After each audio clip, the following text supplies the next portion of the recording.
ஒளிபரப்ப உதவுபவர்கள் லீலா ஆரோக்கியமேரி நோயல் குடும்பத்தினர், வேலூர். குடும்பத்திற்கு இறைவன் இதுவரை செய்த அனைத்து நன்மைகளுக்கும் ஆசீர்வாதங்களுக்கும் நன்றியாகவும், பேரப்பிள்ளைகளின் எதிர்கால வாழ்க்கை சிறப்பாக அமையவும் மற்றும் தொடர்ந்து நல்ல உடல் உள்ள சுகமும் இறையாசிரும் வேண்டி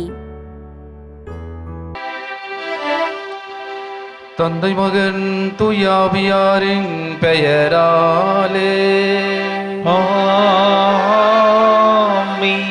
நம் ஆண்டவராகிய இயேசு கிறிஸ்துவின் அருளும் கடவுளின் அன்பும் தூயாவியாரின் நட்புறவும் உங்கள் அனைவரோடும் இருப்பதாக.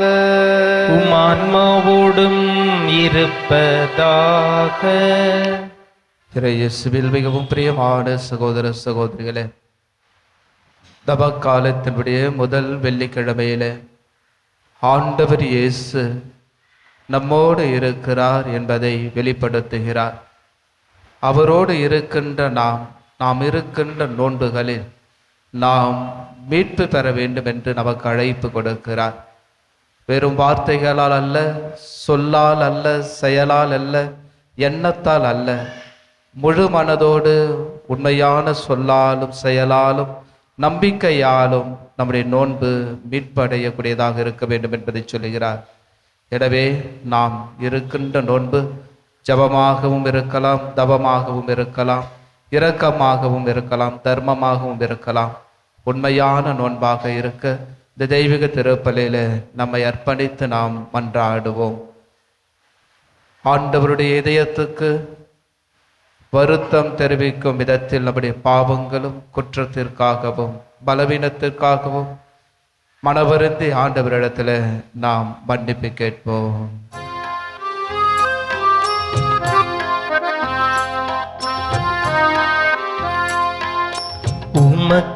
உமக்கெதிராய் பாவம் செய்தே ஆண்டவரே என்னை மன்னியும். உமக்கெதிராய் பாவம் செய்தே ஆண்டவரே என்னை மன்னியும். உம் இதயத்திற்கெதிராய் பாவம் செய்தேன், உம் இரக்கத்திற்கெதிராய் பாவம் செய்தேன். உமக்கெதிராய் பாவம் செய்தேன், ஆண்டவரே என்னை மன்னியும். எல்லாம் வல்ல இறைவன் நம் மீது இரக்கம் வைத்து நம் பாவங்களை மன்னித்து நம்ம நிலை வாழ்வுக்கு அழைத்து செல்வாராக. ஆமீன். மன்றாடுவோமாக. ஆண்டவரே, நாங்கள் தொடங்கி இருக்கும் தவ முயற்சிகளை தொடர்ந்து கடைபிடித்து கனிவுடன் துணை புரிய உம்மை வேண்டுகின்றோம். அதனால் நாங்கள் உடல் அளவில் மேற்கொள்ளும் தவ முயற்சிகளை நேர்மையான மனதுடன் நாங்கள் நிறைவேற்றுவோமாக. உமோடும் தூய ஆவியாரின் ஒன்றிப்பில் இறைவனாய் என்றென்று வாழ்ந்து ஆட்சி செய்கின்ற உம்மை மன்றாடுகின்றோம். ஆமென். இறைவாக்கினர் எசையா நூலிலிருந்து வாசகம். இறைவனாகிய ஆண்டவர் கூறுகிறார், பேரொலி எழுப்பி கூப்பிடு, நிறுத்தி விடாதே. எக்காலம் முழங்குவது போல் உன் நாவை உயர்த்து. என் மக்களுக்கு அவர்களுக்கு வன் செயல்களையும் யாக்கோபின் குடும்பத்தாருக்கு அவர்களின் பாவத்தையும் எடுத்து கூறு. அவர்கள் நேர்மையானவற்றை செய்யும் மக்களினம் போலும் தங்கள் கடவுளின் கட்டளையை கடைபிடிப்போர் போலும் நாள்தோறும் என்னை தேடுகின்றார்கள். என் நெறிமுறைகள் பற்றிய அறிவை நாடுகின்றார்கள். நேர்மையான நீதி தீர்ப்புகளை என்னிடம் வேண்டுகின்றார்கள். கடவுளை அணுகி வர விளைகின்றார்கள். நாங்கள் உண்ணா நோன்பிருந்த பொழுது நீர் எங்களை நோக்காதது ஏன்? நாங்கள் எங்களை தாழ்த்தி கொண்ட போது நீர் எங்களை கவனியாதது ஏன் என்கிறார்கள். நீங்கள் நோன்பிருக்கும் நாளில் உங்கள் ஆதாயத்தையே நாடுகின்றீர்கள். உங்கள் வேலையாள்கள் அனைவரையும் ஒடுக்குகின்றீர்கள். இதோ வழக்காடவும் வீண் சண்டையிடவும் கொடும் கையால் தாக்கவுமே நீங்கள் நோன்பிருக்கிறீர்கள். இன்று போல் நீங்கள் உண்ணா நோன்பிருந்தால் உங்கள் குரல் உன்னதத்தில் கேட்கப்படாது. ஒருவன் தன்னை ஒடுக்கிக் கொள்ளும் நாளையா நான் உண்ணா நோன்பின் நாளாக தெரிந்து கொள்வது? ஒருவன் நாணலைப் போல் தன் தலையை தாழ்த்தி சாக்கு உடையையும் சாம்பலையும் அணிந்து கொள்வதா எனக்கு ஏற்ற நோன்பு? இதையா நீங்கள் நோன்பு என்றும் ஆண்டவருக்கு உகந்த நாள் என்றும் அழைக்கிறீர்கள்? கொடுமை தலைகளை அவிழ்ப்பதும் நுகத்தின் பிணையல்களை அறுப்பதும் ஒடுக்கப்பட்டோரை விடுதலை செய்து அனுப்புவதும் எவ்வகை நுகத்தையும் உடைப்பதும் அன்றோ நான் தேர்ந்து கொள்ளும் நோன்பு? பசித்தோருக்கு உங்கள் உணவை பகிர்ந்து கொடுப்பதும் தங்கமிடமில்லா வறியோரை உங்கள் இல்லத்திற்கு அழைத்து வருவதும் உடையற்றோரை காணும்போது அவர்களுக்கு உடுக்க கொடுப்பதும் உங்கள் இனத்தாருக்கு உங்களை மறைத்துக் கொள்ளாமல் இருப்பதும் அன்றோ நான் விரும்பும் நோன்பு? அப்பொழுது உன் ஒளி விடியல் போல் எழும், விரைவில் உனக்கு நலமான வாழ்வு துளிர்க்கும், உன் நேர்மை உனக்கு முன் செல்லும், ஆண்டவரின் மாட்சி உனக்கு பின் சென்று காக்கும். அப்போது நீ ஆண்டவரை மன்றாடுவாய், அவர் உனக்கு பதிலளிப்பார். நீ கூக்குரலிடுவாய், அவர் இதோ நான் என்று மறுமொழி தருவார். ஆண்டவரின் அருள்வாக்கு. இறைவனுக்கு நன்றி.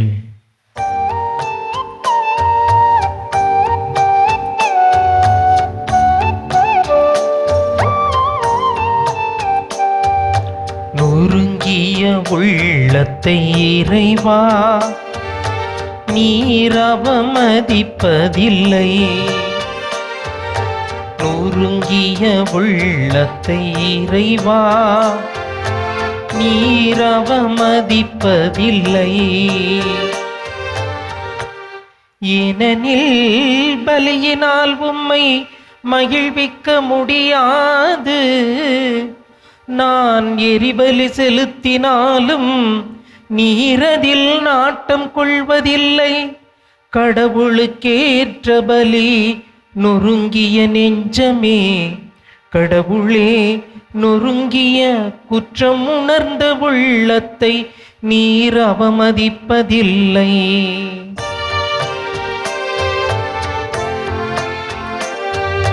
நொறுங்கிய உள்ளத்தை இறைவா நீர் அவமதிப்பதில்லை. நொறுங்கிய உள்ளத்தை இறைவா நீர் அவமதிப்பதில்லை.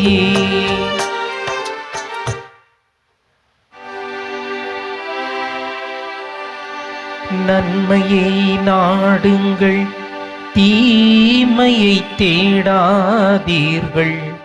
அப்பொழுது படைகளின் கடவுளாகிய ஆண்டவர் உங்களோடு இருப்பார். ஆண்டவர் உங்களோடு இருப்பாராக. உம்மான்மாவோடும் இருப்பாராக.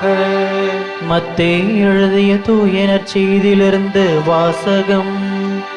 ஆண்டவரே மாட்சி உமக்கே. அதிகாரம் 9, இறை வார்த்தைகள் 14 மற்றும் 15. அக்காலத்தில் யோவானின் சீடர் இயேசுவிடம் வந்து, நாங்களும் பரிசேயரும் அதிகமாக நோன்பு இருக்க உம்முடைய சீடர்கள் ஏன் நோன்பு இருப்பதில்லை என்றனர். அதற்கு இயேசு அவர்களை நோக்கி, மணமகன் தங்களோடு இருக்கும் வரை மணவிருந்தினர்கள் துக்கம் கொண்டாட முடியுமா?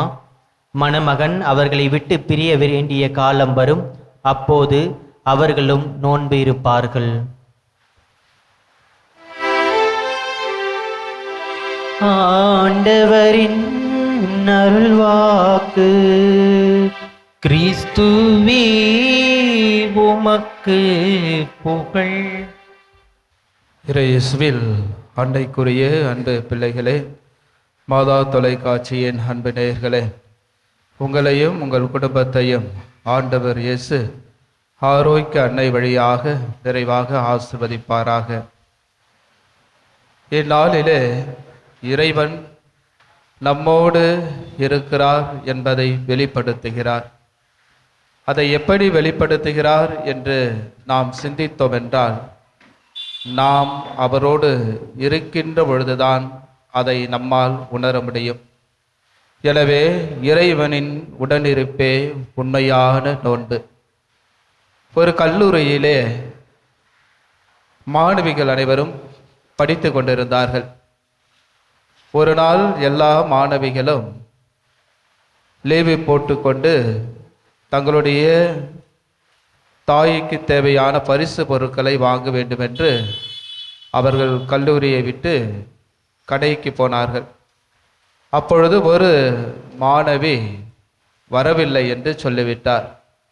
ஏன் என்று மற்ற மாணவிகள் கேட்கின்ற பொழுது, நாம் நாளை தினத்திலே அன்னையருடைய தினத்தை கொண்டாட இருக்கிறோம், எனவே நம்முடைய அன்னைக்கு தேவையான ஒரு பரிசு பொருட்களை நாம் வாங்கிவிட்டு வரலாம் என்று சொல்கின்ற பொழுது, அந்த போக விருப்பமில்லாத மாணவி சொல்கிறார், நான் என் தாயோடு என்றும் இருக்கிறேன், என் தாய்க்கு நான் நல்லதை கொடுக்கிறேன், நான் நல்ல முறையில் படிக்கிறேன், நான் நல்லதை என்னுடைய தாய்க்கு நான் கொடுக்கிறேன்.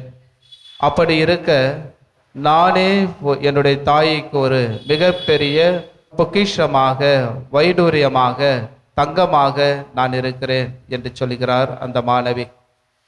இயேசுவில் மிகவும் பிரியமானவர்களே, இன்று நாம் நோன்பை பற்றி சிந்திக்கின்ற பொழுது நோன்பின் இரு முகங்களாக நாம் வாழ்கிறோம். ஒன்று அக நோன்பு, இன்னொன்று புற நோன்புகள்.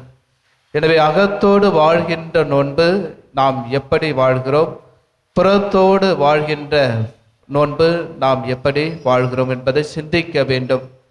எனவே நாம் புற உள்ள ஒரு நோன்பாக இருக்கின்ற பொழுது வெள்ளிக்கிழமைகளில் இறைச்சி சாப்பிடாமல் இருப்பது, புதன்கிழமை மற்ற நேரங்களில் விபூதி பூசிக்கொண்டு வாழ்வது, நாம் உணவை எனக்கு வேண்டாம் என்று குறைத்து கொள்வது, இப்படிப்பட்ட குடிப்பழக்கங்கள், பல்வேறுபட்ட பழக்கங்களில் இருக்கின்றவர்கள் நாம் வாழ்கின்ற பொழுது அதை நாம் குறைத்து கொள்வது, இப்படிப்பட்ட ஒரு நோன்புகளாக நாம் புற வாழ்க்கைக்கான ஒரு நோன்புகளை தவிர்க்கின்ற ஒரு சிந்தனைகளோடு நாம் இருக்கிறோம். அகப்புற நோன்பை சிந்திக்கின்ற பொழுது நம்முடைய சுயநலத்தாலும் கர்வத்தாலும் பிறரை பழிவாங்குகின்ற எண்ணத்தாலும் நான் என்ற ஒரு அகந்தையாலும் விட்டு கொடுக்காமல் வாழ்கின்ற ஒரு நிலையை நாம் பார்க்கிறோம். எனவே நாம் நம்முடைய இதயத்தை கிறிஸ்துவின் இதயத்தை போல மாற்றக்கூடிய ஒரு எண்ணம் கொண்ட ஒரு அகநிலையை விரும்புகின்ற ஒரு நோன்பாக நாம் இருக்கிறோம். இந்த இரண்டு அக நோன்புக்கும் புற நோன்புக்கும் நாம் இந்த கதையின் வழியாக நம்மை அறிந்து கொள்ளலாம். வெளிப்புற வாழ்க்கையை விரும்புகின்றோம், உட்புற வாழ்க்கையை நாம் சில வேளைகளில் நாம் அதை ஏற்றுக்கொள்ள மறுக்கக்கூடியவர்களாக இருக்கிறோம். எனவேதான் என்னை பார்க்கின்றவர்கள் புறத்தை மட்டும் பார்க்கின்றார்களே தவிர அகத்தை பார்ப்பது யாரும் இல்லை.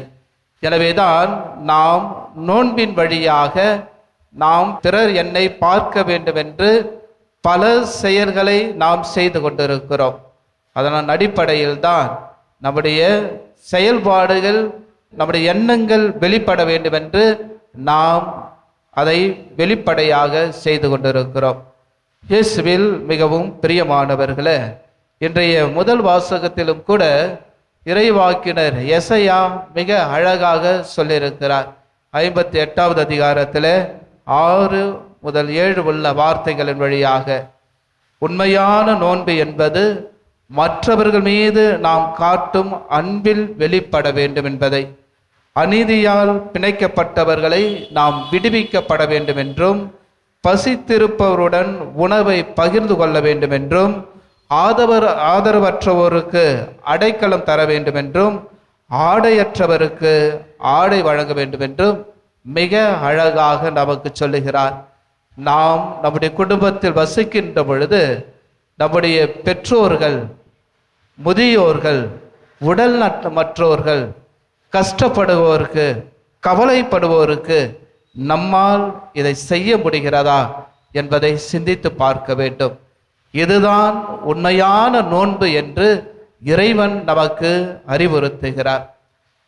கடந்த ஆண்டில் ஒரு நபர் என்னிடத்தில் வந்தார். அவர் நான் வேளாங்கண்ணிக்கு போகிறேன் என்று சொல்லி என்னிடத்தில் மாலை போட்டார். மாலை போட்ட பொழுது எதற்காக மாலை போடுகிறீர்கள் என்று கேட்டேன். நான் இனிமேல் குடிக்காமல் இருக்க வேண்டும், நான் குடிப்பதனால் என்னுடைய மனைவி பிள்ளைகள் எல்லாம் கஷ்டப்படுகிறார்கள் என்று சொன்னார். அதற்கு நான் சொன்னேன், இனிமேல் நீங்கள் குடிக்க மாட்டீர்கள் என்றால் நீங்கள் அன்னைக்கு நீங்கள் இந்த ஜெபமாலையை நீங்கள் அணிந்து செல்லுங்கள். நீங்கள் மீண்டும் அந்த 40 நாள் 10 நாள் கழித்த பிறகு மீண்டும் குடிப்பீர்கள் என்றால் தயவுசெய்து போடாதீர்கள் என்று சொன்னேன். இயேசுவில் மிகவும் பிரியமானவர்களே, இன்று நாம் இருக்கின்ற நோன்பு வெறும் 40 நாள் மட்டும்தான். வெறும் 40 நாள் மட்டும் நாம் அனைத்தையும் விட்டு இருக்கிறோம். அதன் பிறகு வழக்கம் போல நம்முடைய வாழ்க்கையை நாம் செய்யக்கூடியவர்களாக மாறுகிறோம். இது வல்ல நோன்பு. எனவே அவர் தன்னுடைய வாழ்வை சிந்தித்து பார்த்து, ஃபாதர், இனிமே நான் நிச்சயமாக குடிக்க மாட்டேன் என்று சொன்னார். அதன் பிறகு அவர் என்னை ஒரு நாள் சந்தித்த பிறகு சொன்னார், நீங்கள் சொன்ன அந்த வார்த்தையின் வழியாக நான் அன்னையின் இடத்துல என்னை முழுமையான மகனாக நான் ஒப்பு கொடுத்து இந்த மாலையை அணிவித்து கொண்டேன். ஆனால் இப்பொழுது நான் என்னுடைய குடும்பத்தோடு நான் சந்தோஷமாக இருக்கிறேன் என்று சொல்லி என்னை மீண்டும் ஆசிர்வதியுங்கள் என்று சொல்லி என்னிடத்திலே கேட்டுக்கொண்டார். இயேசுவில் மிகவும் பிரியமானவர்களே, நாம் கழுத்தில் அணிகின்ற ஜெபமாலை நம்முடைய வாழ்வுக்கு அது கிறிஸ்து நம்மோடு இருக்கிறார் என்பதை பிரதிபலிக்கக்கூடியதாக இருக்க வேண்டும். அன்னை மரியாள் என்னை வழிநடத்துகிறார் என்பதை அறிந்து கொள்ள வேண்டும். அப்படிப்பட்ட ஒரு நோன்பை தான் இந்த இறைவன் நம்மிடத்தில் கேட்கிறார்.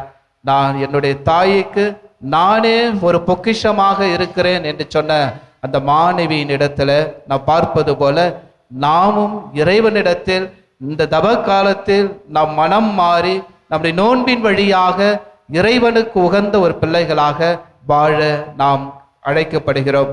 எனவே நோன்பு என்பது நம்முடைய வாழ்க்கையில நமக்கு கொடுக்கின்ற ஒரு ஆன்மீக தாகம், ஒரு ஆன்மீக வாழ்வு, ஒரு ஆன்மீக வார்த்தை, ஒரு ஆன்மீக ஜெபம். எனவேதான் அதை இந்த தவ காலத்தில் நாம் திட்டமிட்டு நாம் செயல்படுகின்ற பொழுது அந்த திட்டத்துக்குரியவர்களாக, இறைவனுக்குரியவர்களாக நம்முடைய வாழ்க்கை அமைய வேண்டும்.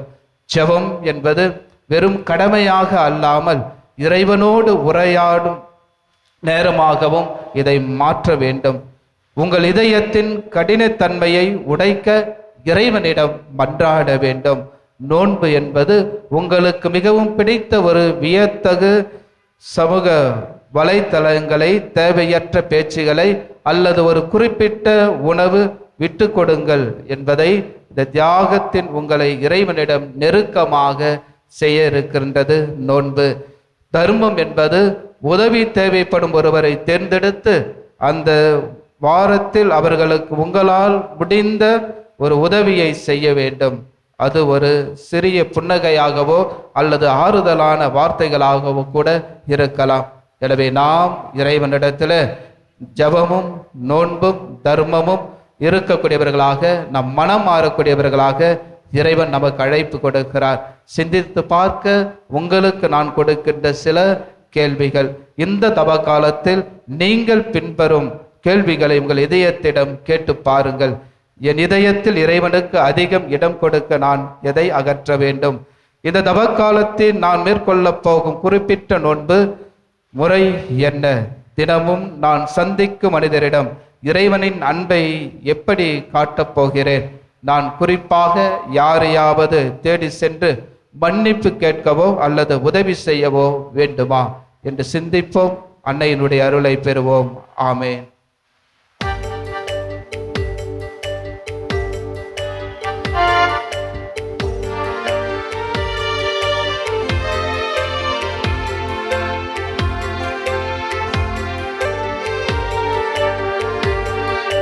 பலியல்ல இரக்கத்தையே விரும்புகிறாய், பாவி எந்தன் உள்ளத்தையே கேட்கிறாய்.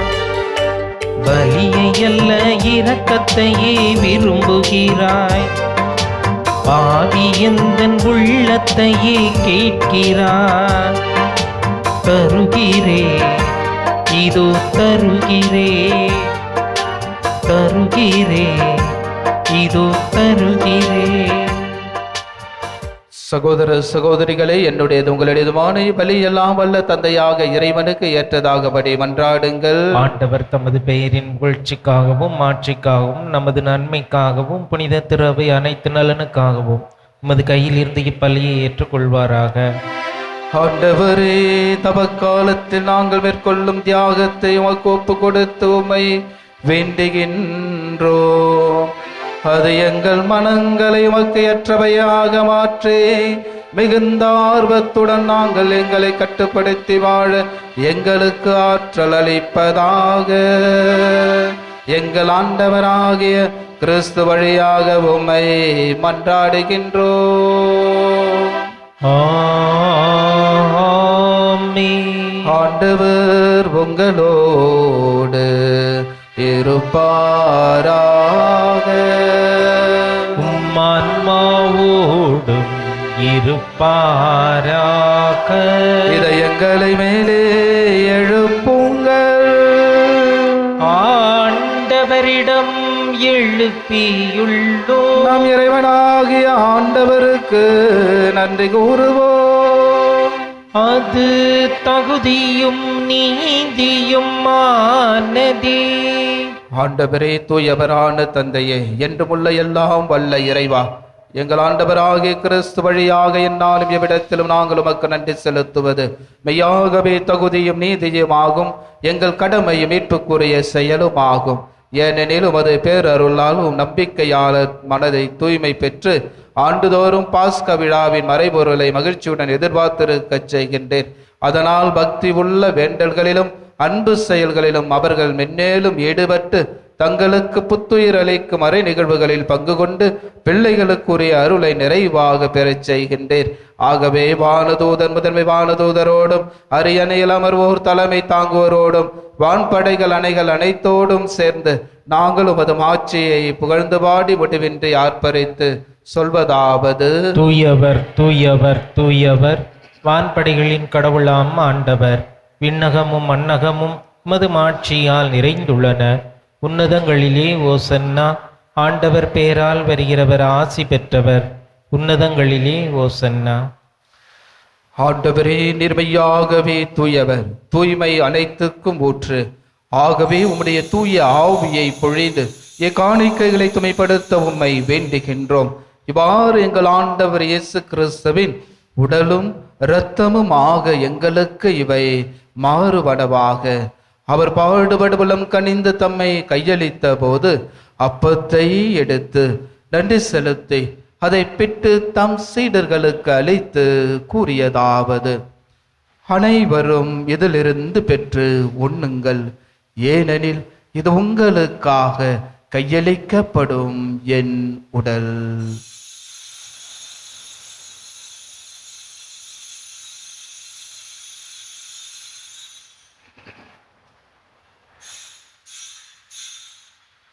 அவ்வனமே இரவு விருந்தை அருந்திய பின் கிண்ணத்தையும் எடுத்து மீண்டும் உமக்கு நன்றி கூறி தம் சீடர்களுக்கு அளித்து அவர் கூறியதாவது: அனைவரும் இதிலிருந்து பெற்று பருகுங்கள், ஏனெனில் இது புதிய நிலையான உடன்படிக்கைக்குரிய என் இரத்தத்தின் கிண்ணம்.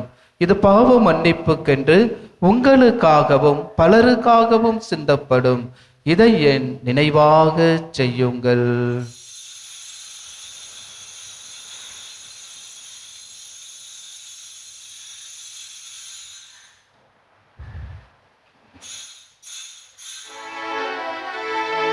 நம்பிக்கையின் மறைபொருள். ஆண்டவரே, நீர் வருமளவும் உமது இறப்பினை அறிக்கையிடுகின்றோ, உமது உயிர்ப்பினையும் எடுத்துரைக்கின்றோ. ஆகவே ஆண்டவரே, நாங்கள் கிறிஸ்துவின் இறப்பினை உறுப்பினை நினைவு கூர்ந்து வாழ்வு தரும் அப்பத்தை மீட்பளிக்கும் கிண்ணத்தை உமக்கு ஒப்புக் கொடுக்கின்றோம். உம் திருமுன் நமக்கு ஊழியம் புரிய தகுந்தவர்களை ஏற்றுக்கொண்டீர். எனவே உமக்கு நன்றி செலுத்துகின்றோம். மேலும் கிறிஸ்துவின் உடலிலும் இரத்தத்திலும் பங்கு கொள்ளும் எங்களை தூய ஆவியார் ஒன்று சேர்க்க வேண்டும் என உம்மை தாழ்மையுடன் மன்றாடுகின்றோம். ஆண்டவரே, உலகெங்கும் பரவியிருக்கும் உமது திரு அவையை நினைவு கூர்ந்தருளும்.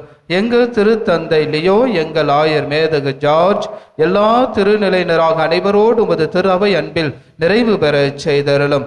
ஆண்டவரே, தெய்வீக திருப்பலியிலே நாங்கள் ஒப்பு கொடுத்து ஜெபிக்கின்ற அனைத்து கருத்துக்களை மன்றாட்டுகள் விண்ணப்பங்களையும் உமது நாமத்தினால் கூடி ஜெபித்துக் கொண்டிருக்கின்ற பிள்ளைகளையும் நீ நிறைவாக ஆசிர்வதித்தருளும். மேலும் உயிர்த்தெழும் எதிர்நோக்குன தொழில் கொள்ளும் எங்கள் சகோதரர் சகோதரிகளையும் தெய்வீக திருப்பலியிலே ஒப்பு கொடுத்து ஜெபிக்கின்ற ஆன்மாக்கள், நம்முடைய குடும்பங்களில் இருந்து போன அனைத்து ஆன்மாக்கள், யாரும் இணையாத ஆத்மக்களுக்காகவும் உத்திருக்கிற ஸ்தலத்தில் இருக்கிற ஆத்மக்களுக்காகவும் நாம் சிறப்பாக ஜெபிப்போம்.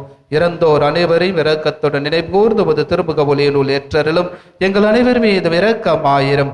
கடவுளின் கன்னித்தாயான புனித மரியா, அவருடைய கணவரான புனித யோசேப்பு, புனித திருத்தூதர்கள், இவ்வுலகில் உமக்கு உகந்தவராய் இருந்தோர் ஆகிய புனிதர் அனைவருடனும் நாங்கள் நிலை வாழ்வில் பங்கு கொள்ளும் தகுதி பெறும் பொருட்டு உம் திருமகன் இயேசு கிறிஸ்து வழியாக உம்மை புகழ்ந்தேத்த மரமரள உம்மை மன்றாடுகின்றோம்.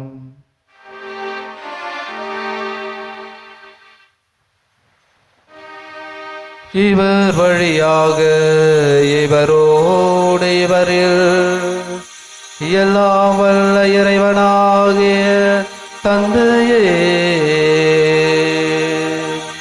தூய ஆவியாரின் ஒன்றிப்பில் எல்லா புகழும் ஆட்சியும் என்றென்றும் உமக்கு உரியதே. ஆமென், ஆமென், ஆமென். மீட்பரின் கட்டளையால் கற்பிக்கப்பட்டு இறை படிப்பினையால் பயிற்சி பெற்ற நாம் துணிந்து சொல்லுவோம். விண்ணுலகில் இருக்கின்ற எங்கள் தந்தையே, உமது பெயர் தூயது என போற்ற பெறுக. உமது ஆட்சி வருக. உமது திருவுளம் விண்ணுலகில் நிறைவேறுவது போல மண்ணுலகிலும் நிறைவேறுக. எங்கள் அன்றாட உணவை இன்று எங்களுக்கு தாரும். எங்களுக்கு எதிராக குற்றம் செய்வோரை நாங்கள் மன்னிப்பது போல எங்கள் குற்றங்களையும் மன்னியும். எங்களை சோதனைக்கு உட்படுத்தாதேயும், தீமையிலிருந்து எங்களை விடுவித்தருளும். ஆண்டவரே, தீமை அனைத்திலுமிருந்து எங்களை விடுவித்து எங்கள் வாழ்நாளில் அமைதியை கனிவுடன் அருள உம்மை மன்றாடுகிறோம். உமது இரக்கத்தின் உதவியால் நாங்கள் பாவத்திலிருந்து எப்பொழுது விடுதலை பெற்று யாவதொரு கலக்கமுமின்றி நலமாய் இருப்போமாக. நாங்கள் எதிர்நோக்கி இருக்கும் பேரின்பத்துக்காகவும் மீட்பராக இயேசு கிறிஸ்துவின் வருகைக்காகவும் காத்திருக்கின்றோம். ஏனெனில் ஆட்சியும் வல்லமையும் ஆட்சியும் என்றென்றும் உமதே. நம்முடைய குடும்பத்தின் அமைதிக்காகவும் நாட்டின் அமைதிக்காகவும் ஜெபிப்போம். ஆண்டவரே இயேசு கிறிஸ்துவை, அமைதியை உங்களுக்கு விட்டுச் செல்கிறேன், என் அமைதியை உங்களுக்கு அளிக்கிறேன் என் திருத்தூதர்களுக்கு மொழிதேரே. எங்கள் பாவங்களை பராமல் உமது திரு அவையின் நம்பிக்கையை கண்ணோக்கி உமது திருவுளத்துக்கு ஏற்பதற்கு அமைதியும் ஒற்றுமையும் அளித்தருள திருவுளம் கொள்வீராக. என்றென்றும் வாழ்ந்து ஆட்சி செய்கின்றவர் நீரே. ஆமீன். ஆண்டவருடைய அமைதி உங்கள் அனைவரோடும் என்றும் இருப்பதாக. ஆன்மாவோடும் இருப்பதாக.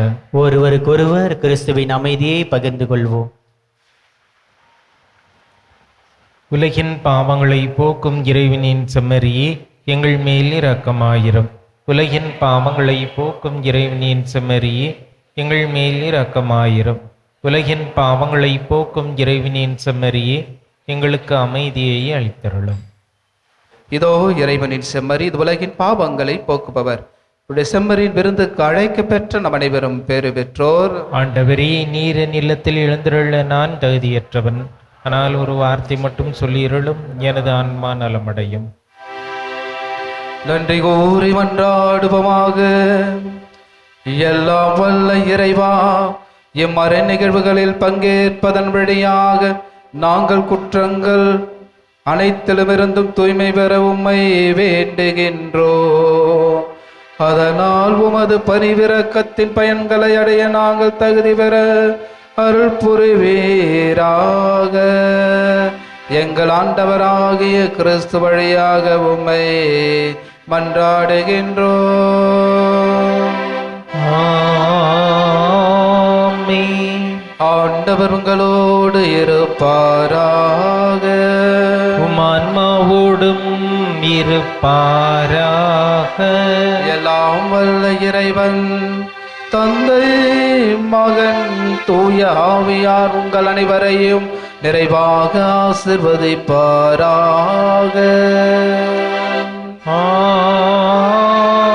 ஆமென்.